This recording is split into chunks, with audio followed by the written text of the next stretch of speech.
જય ગુરુદેવ. અધ્યાય 10 વિભૂતિ યોગ. મિત્રો, આ અધ્યાયમાં કુલ 42 શ્લોકો છે.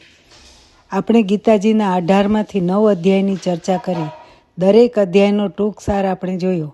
હવે 10મો અધ્યાય, જેનું નામ છે વિભૂતિ યોગ, તો તેમાં આગળ વધતા પહેલાં આગળના દરેક અધ્યાય દ્વારા ભગવાને અર્જુનને એટલે કે જીવ માત્રને શું સમજ આપી તેને થોડુંક ફરીથી જોઈ લઈએ. તો અધ્યાય 1માં યુદ્ધ માટે સજ્જ કુરુક્ષેત્રના મેદાનમાં સામે ઊભેલી સેનામાં પોતાના જ ગુરુ, વડીલો, ભાઈઓ, સંબંધીઓ એટલે કે સ્વજનો વગેરેને જોઈને અર્જુનના મનમાં વિષાદ ઊભો થયો.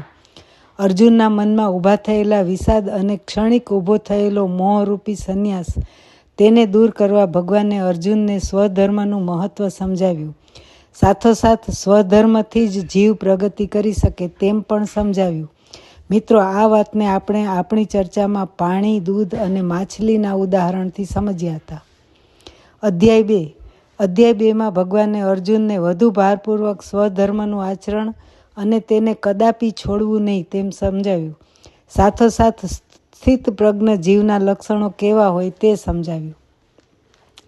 અધ્યાય 3, 4 અને 5 આ 3 અધ્યાયમાં ભગવાને કર્મ, વિકર્મ અને અકર્મ એટલે શું તે વિસ્તારપૂર્વક સમજાવ્યું.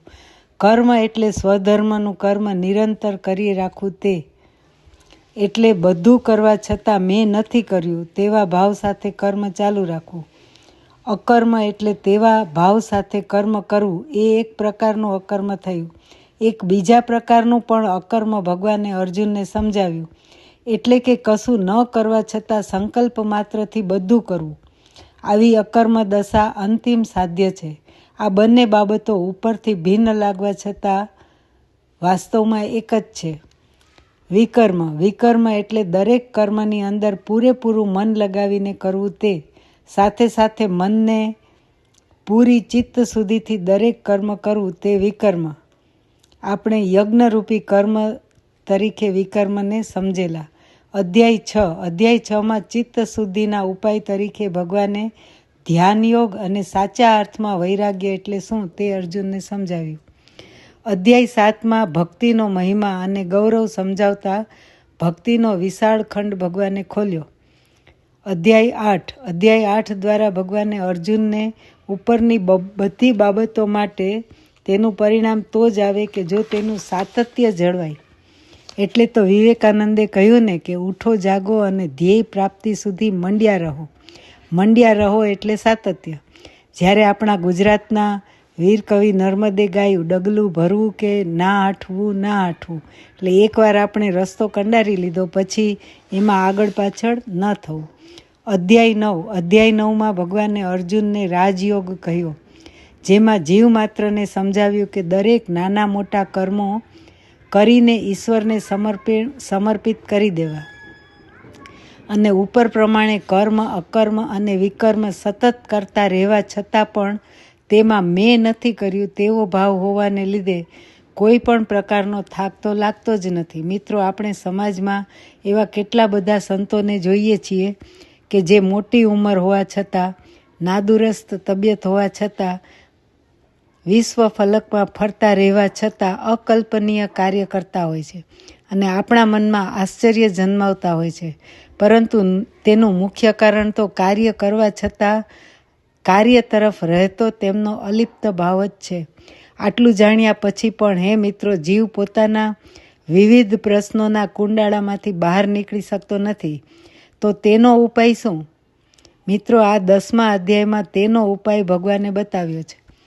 આ બધી વાતોને વર્તમાન સમયની સાપેક્ષતાએ જોઈએ તો આજે તો જીવ પાસે સમય જ નથી કે નથી રોટલો.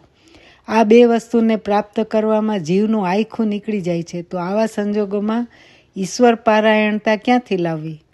તો જીવને સર્વ ઠેકાણે ભગવાન સમજાવે છે કે જ્યાં જુએ ત્યાં ઈશ્વરને જ ભાળે તો તેના આ પ્રશ્નનું નિરાકરણ આવી શકે. સર્વ ઠેકાણે જ્યાં જુએ ત્યાં ઈશ્વર દેખાય ને તે હેતુ જે ઉપાયો ભગવાને બતાવ્યા છે તે આ 10મો અધ્યાય. આ અપાર સૃષ્ટિ ઈશ્વરનું જ એક પુસ્તક છે. જ્યાં જ્યાં નજર મારી ઠરે ત્યાં ત્યાં જો જીવ ઈશ્વરને જ ભાળે તો ઈશ્વર પારાયણ બની શકાય. ભગવાન સમજાવે છે કે જુદા જુદા બધા રૂપમાં હું જ છું.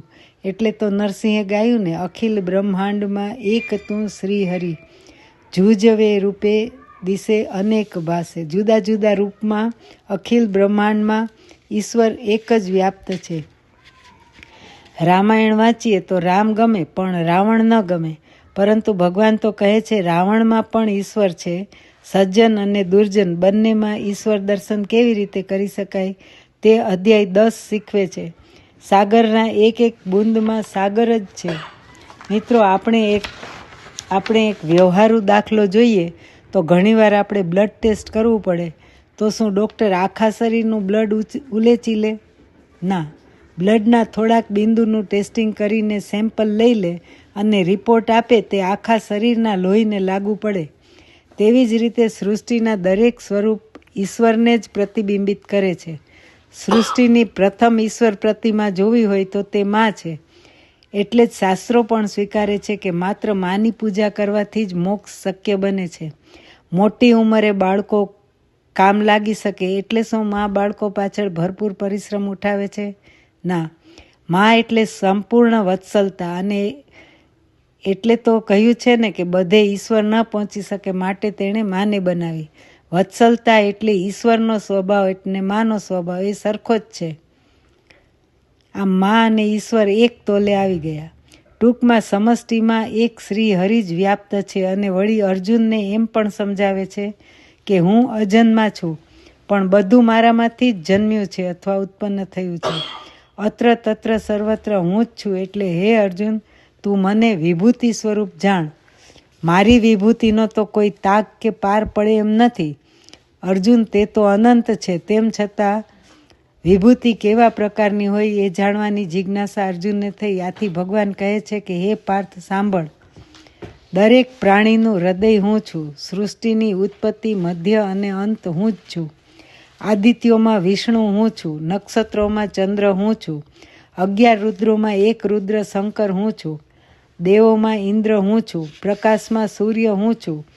દૈત્યોમાં પ્રહલાદ હું છું. પશુમાં સિંહ હું છું. પક્ષીઓમાં ગરુડ હું છું. અને હે અર્જુન, છળ કપટમાં દ્યુત પણ હું જ છું. આમ સારું અને નરસું બધું જ મારું જ છે અને તેનું ફળ આપનાર પણ હું જ છું. હે અર્જુન, મારી વિભૂતિનો તો પાર નથી, પણ તું એટલું જાણ કે આ સંપૂર્ણ જગતને મેં એક અંશ માત્રથી ધારણ કરેલું છે. એટલે બુદ્ધિમાન મને જ પૂજે છે. જય ગુરુદેવ.